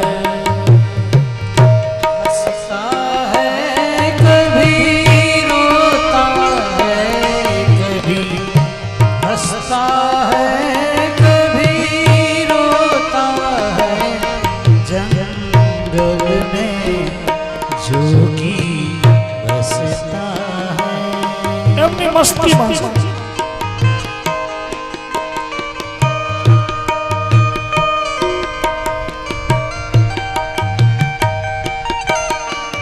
જેના શ્વાસ શ્વાસમાં ભગવાનનું નામ છે, ભગવાનની સાથે જે જોડાઈ ગયા છે.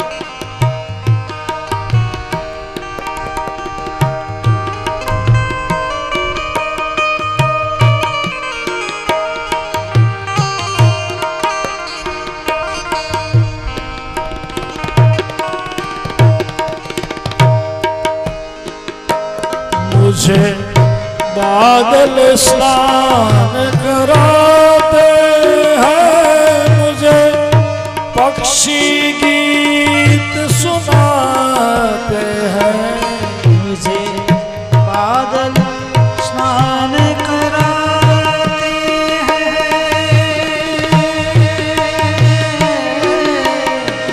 बादल स्नान कराते हैं,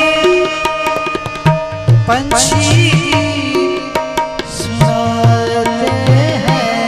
मुझे बादल स्नान कराते हैं, मुझे पक्षी गीत सुनाते हैं. मुझे बादल स्नान कराते हैं, मुझे पंछी सुनाते हैं. वृक्ष से रिश्ते नाते हैं, वृक्ष से रिश्ते नाते हैं. कभी हंसता है, कभी रोता है. वृक्ष मेरे तो नाते हैं, वृक्ष रिश्ते नाते हैं. कभी हंसता है, कभी रोता है, कभी हंसता है, कभी रोता है. जंगल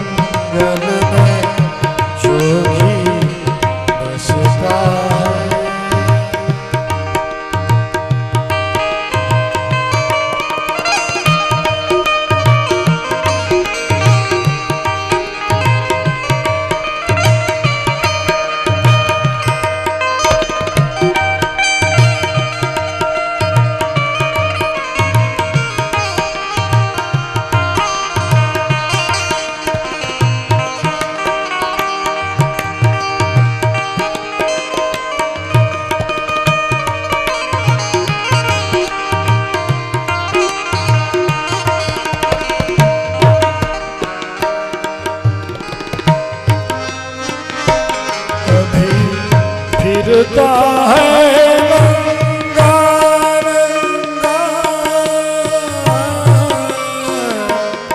कभी फिरता है नंगा नंगा, अखियों में बहती है गंगा,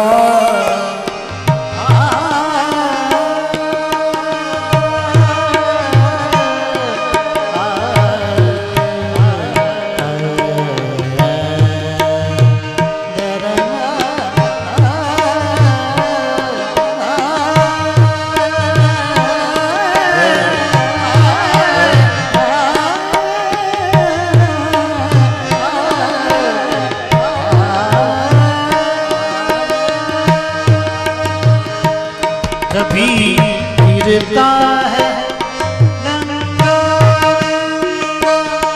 अखियों में बहती है गंगा, जो मिल जाए सो चंगा है, जो मिल जाए सो चंगा है, कभी हंसता है कभी रोता है, कभी हंसता है कभी रोता है, जंगल में जोगी बसता है।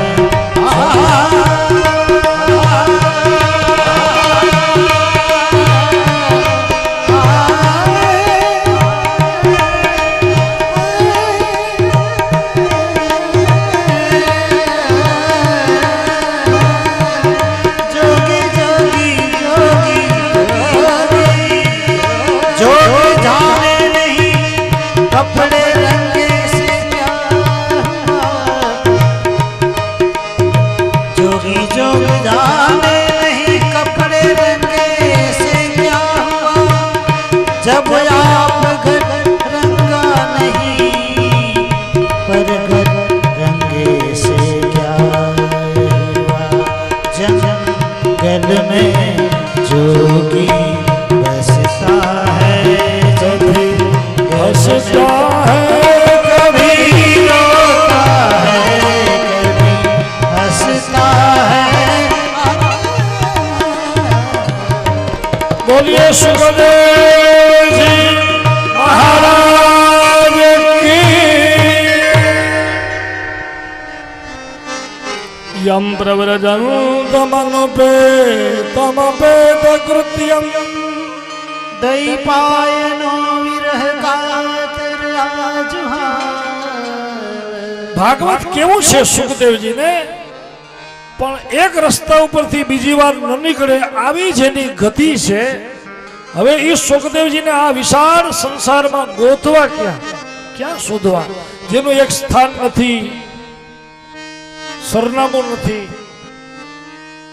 એટલે સુખદેવજી મહારાજને શોધવા વ્યાસ ભગવાને એક રસ્તો કર્યો કે ભાગવતમાંથી 2 શ્લોક લીધા અને હજારો શિષ્યોને બોલાવ્યા કે આ 2 શ્લોક તમે લઈને જાઓ, ખાલી તમારે કાંઈ નથી કરવાનું, આ 2 શ્લોકનો પાઠ કર્યા કરજો ઊંચેથી. મારો દીકરો સાંભળશે અને આ શ્લોક સાંભળશે એટલે દોડતો તમારી પાસે આવશે કે આ શ્લોક તમને કયા કોને, ત્યારે તમે કહેજો કે તમારા પિતા વ્યાસજી હાલો તમને બોલાવે છે, મારી પાસે તેડી આવો. અને એ 2 શ્લોક લઈને નીકળ્યા શિષ્યો, હજારો શિષ્યો, બધી દિશા ખૂણા વન ઉપવન ચારે બાજુ નીકળ્યા. 2 શ્લોક આપ્યા. એક શ્લોક છે ભાગવતજીના 10મા સ્કંદનો 22મા અધ્યાયનો વેણુ ગીતનો શ્લોક છે.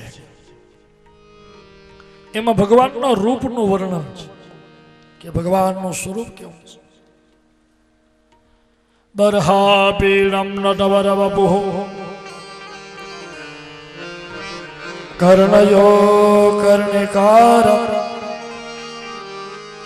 बिभ्रदवाशः कनककपिशं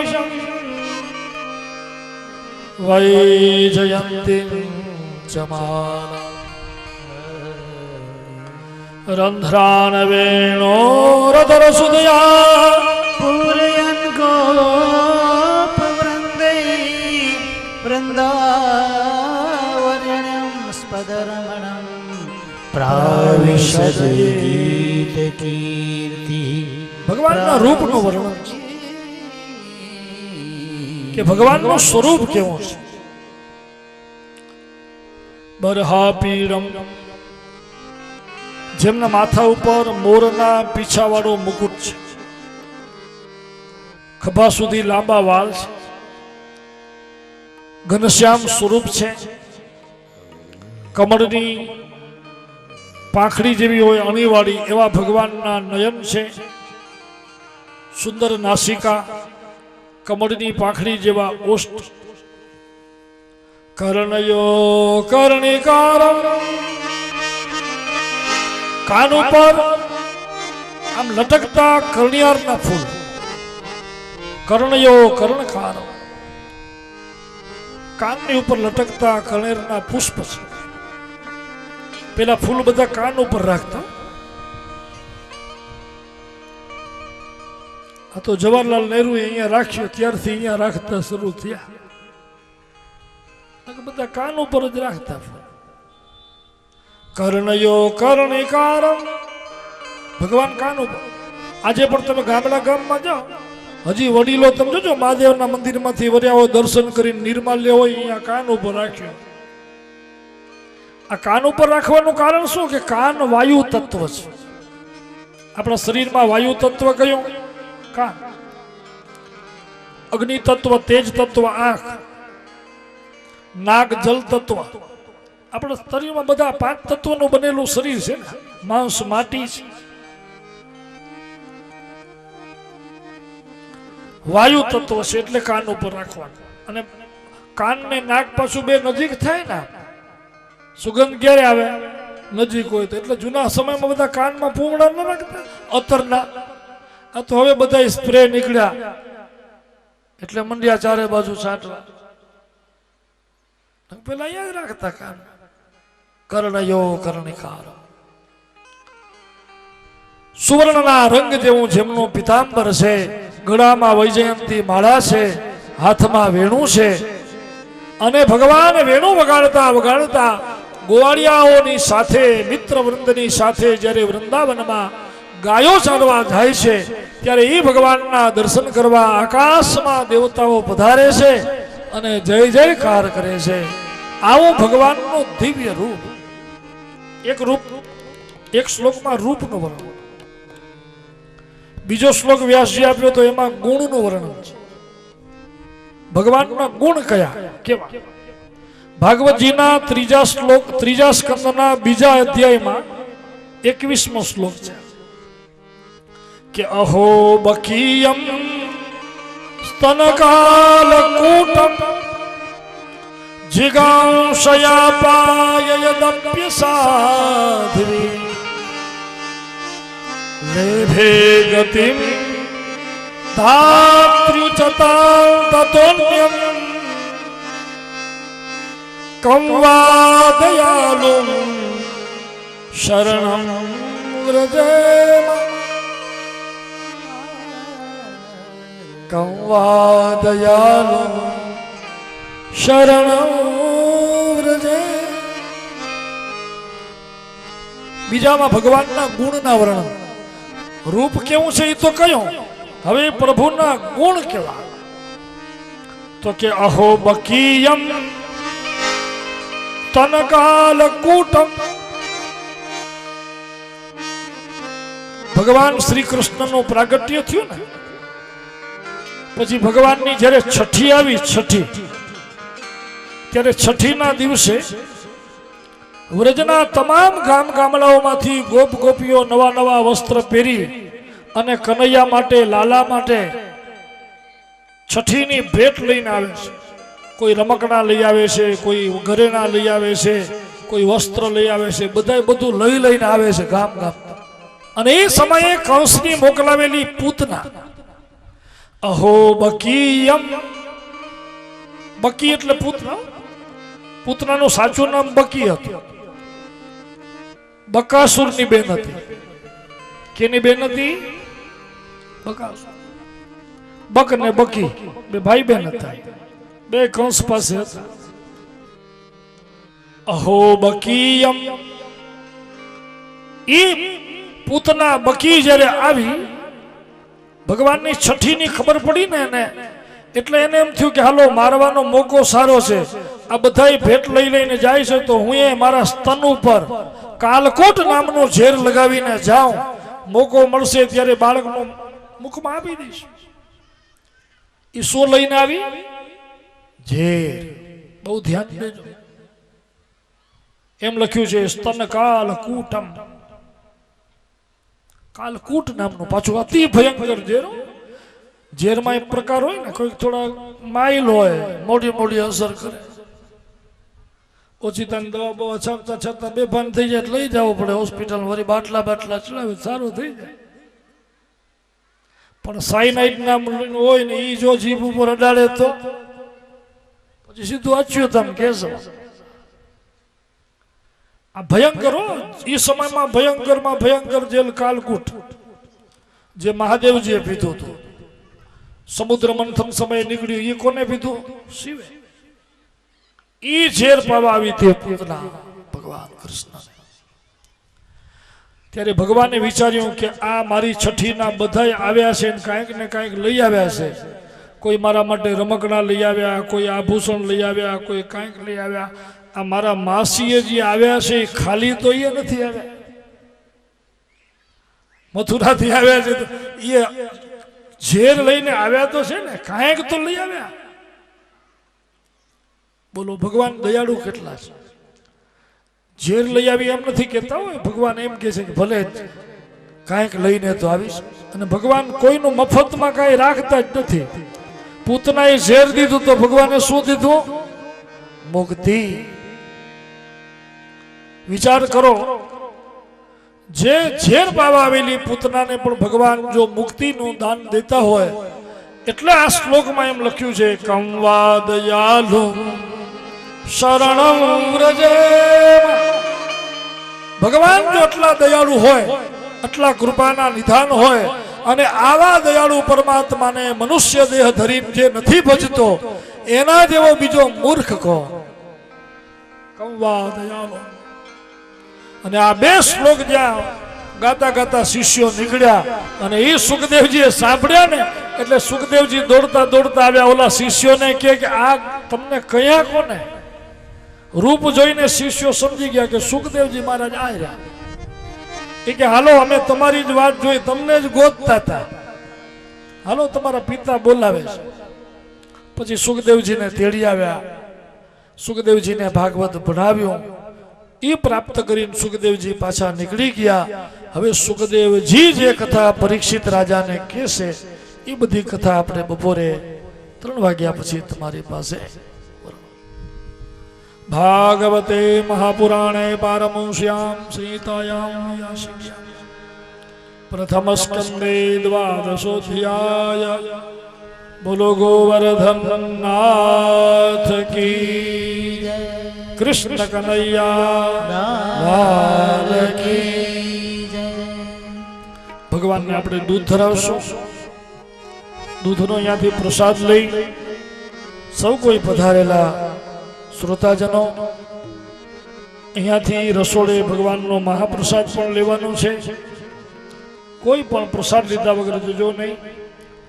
યજમાન પરિવાર તરફથી આપ સૌને હાર્દિક આમંત્રણ છે. દૂધમાં સાકર દૂધમાં ઘી, દૂધ પીવો મારા ગોવિંદજી. દૂધમાં સાકર દૂધમાં ઘી, દૂધ પીવો મારા ગોવિંદજી.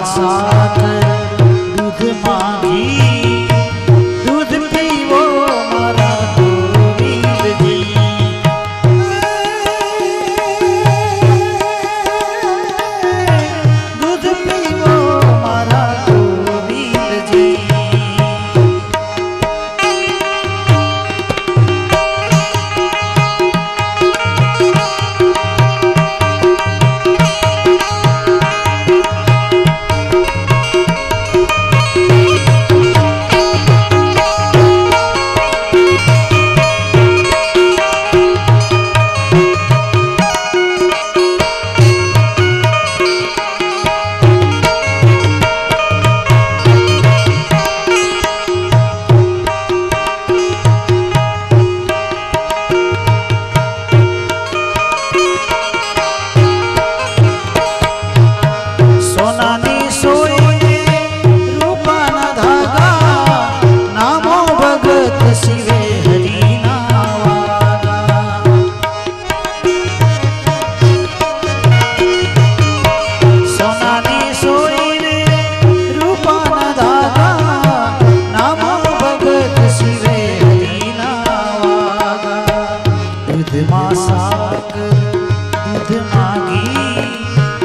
દૂધ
પીવો મારા ગોવિંદજી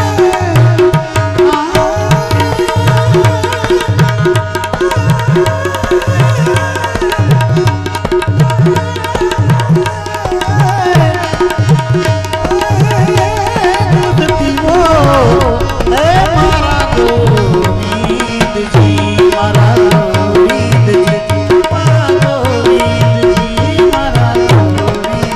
મારા ગોવિંદજી દૂધનો પ્રસાદ લેવા માટે આવી જાઓ. બોલો કૃષ્ણ કનૈયા લાલ કી જય, દ્વારિકાધીશ કી જય. ઈષ્ટદેવ ભગવાન સ્વામિનારાયણ, વ્યાસસ્થાને બિરાજમાન વક્તા મહોદય શ્રી, સંગીતકાર મંડળીના સર્વે ભાઈઓ તથા આવેલ સર્વે સંતો, આજુબાજુથી આવેલા વડીલો, માતાઓ, બહેનો, યુવાન દોસ્તો તથા વાલા બાળકો,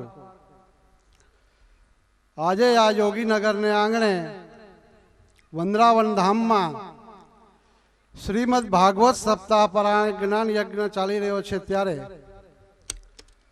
કથાના બીજા દિવસમાં પ્રથમ સત્રની અંદર મહારાજે ખૂબ સુંદર રીતે આપણને કથા રસપાન કરાવ્યો અને આવેલ આગેવાનોને આપણે સન્માનનો કાર્યક્રમ છે. તેના પહેલા પ્રમુખ સ્વામી મહારાજના આશીર્વાદ રૂપે એક પત્ર આવેલ છે, તે તમને વાંચી સંભળાવું છું. શ્રી સ્વામિનારાયણ વિજય 33 પ્રગટ બ્રહ્મ સ્વરૂપ પ્રમુખ સ્વામી મહારાજ શ્રી સ્વામિનારાયણ નારણદાસજી, પિતૃશ્રી પરબ્રહ્મ શ્રી દેવજીભાઈ જીવાભાઈ વરચંદ તથા શામજીભાઈ જીવાભાઈ વરચંદ. જય શ્રી સ્વામિનારાયણ. વિશેષ પરમ પૂજ્ય પ્રમુખ સ્વામી મહારાજ પર આપ શ્રીએ મોકલાવેલ નિમંત્રણ પ્રાપ્ત થયું છે તેની વિગત જાણીને પરમ પૂજ્ય સ્વામી શ્રીએ ઠાકોરજીના ચરણોમાં પ્રાર્થના કરી અને રૂડા આશીર્વાદ પાઠવતા જણાવ્યું કે આપણા કુટુંબીજન સ્વર્ગવાસ શ્રી નરસિંહભાઈ વરચંદ તથા સમસ્ત વરચંદ પરિવારના પિતૃદેવોના મોક્ષાર્થે સર્વે શ્રીમદ ભાગવત સપ્તાહ જ્ઞાન યજ્ઞનું આયોજન કર્યું છે. આ જાણીને આનંદ થયો છે. આ સપ્તાહ સફળ થાય, સમસ્ત પિતૃઓના આત્માને શાંતિ મળે, કથા શ્રવણ કરનારા સર્વના જીવનમાં સુખ શાંતિ રહે અને ભગવાનનું ભજન ભક્તિ સેવા કરવાનું વિશેષ બળ મળે એવી પ્રાર્થના કરી છે અને આશીર્વાદ આપ્યા છે. તો સૌ રાજી રહેશો. લિખિતન આજ્ઞાથી સાધુ અખંડદાસના જય શ્રી સ્વામિનારાયણ વાંચશો. હવે હું દેવજીભાઈ કથાના મુખ્ય યજમાન શ્રી દેવજીભાઈ જીવાભાઈને વિનંતી કરીશ કે દેવજીભાઈ તમે આગળ આવો અને મહેમાનોનું સ્વાગત કરો તથા શામજીભાઈ પણ આવે સાથે. આ હારને સાલવાળા છોકરા હાલો. ગામ ડગાળાથી આવેલા છે ભૂરાભાઈ આલાભાઈ પટેલ, માજી સદસ્ય તાલુકા પંચાયત ભુજ. તો ભૂરાભાઈને વિનંતી કરીશ કે આવો ભૂરાભાઈ. દેવજીભાઈ આવો, સ્વાગત કરો.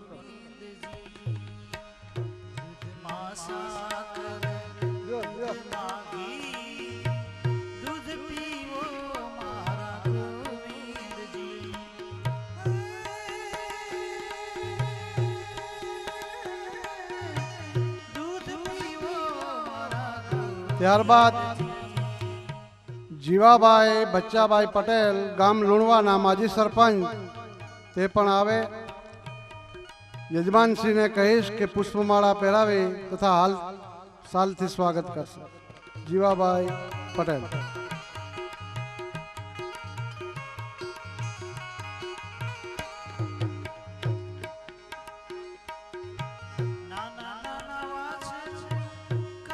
બોલો કૃષ્ણ કનૈયાલાલ કી જય.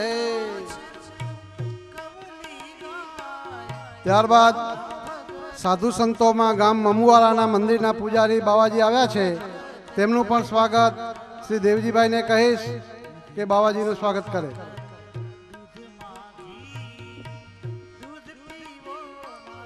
ત્યારબાદ હીરાપર સ્વામિનારાયણ મંદિરના પૂજારી રતનગર બાવાજી આવ્યા છે, તો તેમનું પણ ફૂલહારથી સ્વાગત કરશે શ્રી દેવજીભાઈ જીવાભાઈ વરચંદ.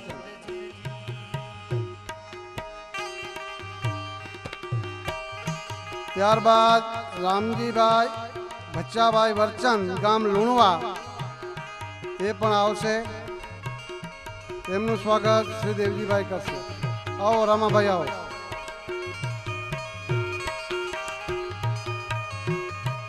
ત્યારબાદ વાઘજીભાઈ વાલાભાઈ માતા સરપંચ શ્રી ઢાળેટી ગ્રામ પંચાયત, તેમને વિનંતી કરીશ કે તે પણ આવશે.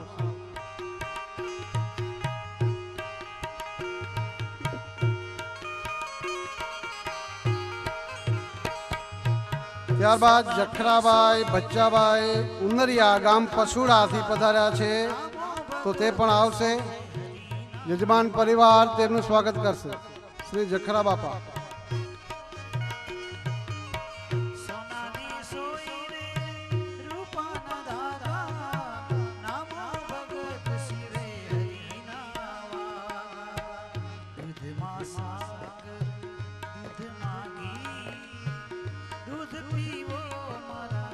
હા, જખરા બાપાનું સ્વાગત કરો. ત્યારબાદ ભગુભાઈ કાયાભાઈ ગામ ડગાળા માજી તાલુકા પંચાયત સદસ્ય ભુજ, તે પણ આવશે. શામજીભાઈ તેનું સ્વાગત કરશે.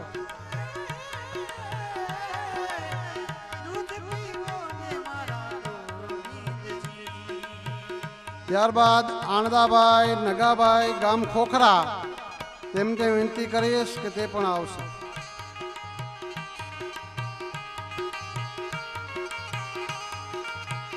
ત્યારબાદ વિશાભાઈ લક્ષ્મણભાઈ આહિર ગામ મોખાણા, તેમને પણ વિનંતી કરીશ, તે પણ આવશે.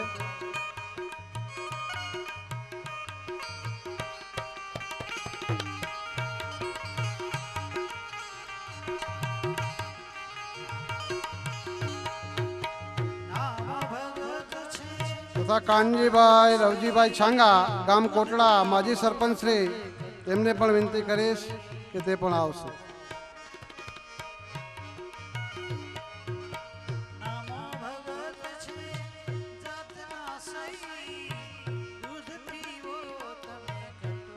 તથા બબાભાઈ વીરાભાઈ આહિર ગામ મોરસર, તેમને પણ વિનંતી કરીશ, તે પણ આવશે.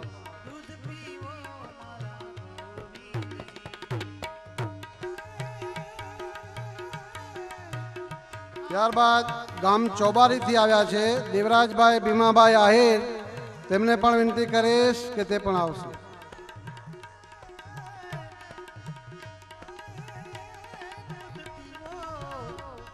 ત્યારબાદ ભગુભાઈ રવાભાઈ જગાણી ગામ રત્નારથી આવ્યા છે, તેમને પણ વિનંતી કરીશ, તે પણ આવશે.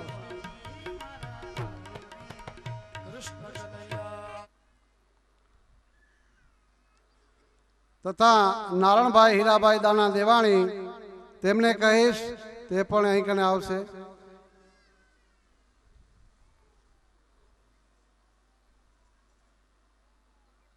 તથા શામજીભાઈ હીરાભાઈ ગામ રત્ના, તેમને કહીશ, તે પણ આવશે.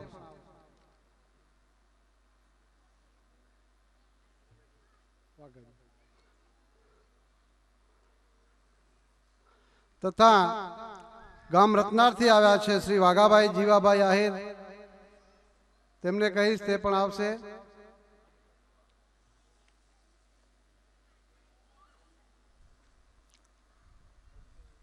ખૂબ ખૂબ ધન્યવાદ.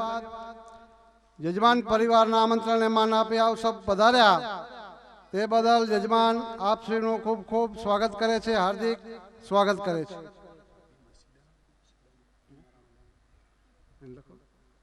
તથા ભીમાભાઈ રાણાભાઈ રવા ડાંગર, તેમને કહીશ, તે પણ આવશે. તથા નારણભાઈ હીરાભાઈ,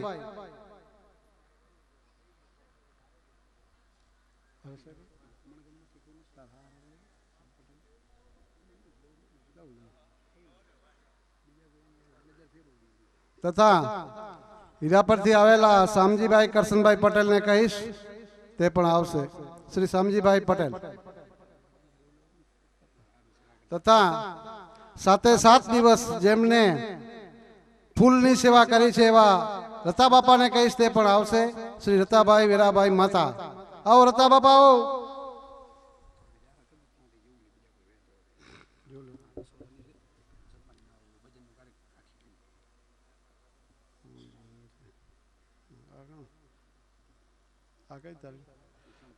તારીખ 3/4/2014 કૃષ્ણ જન્મ છે, તો રાતે સત્સંગ સભા છે, તેમાં સાધુ ગઢપુરથી આવશે, સાધુ જનમંગલ દાસજી સ્વામી આવશે, તેમનું વક્તવ્ય છે. તારીખ 4/4/2014 સાંજે 9 વાગ્યાથી સંતવાણી રાખેલ છે.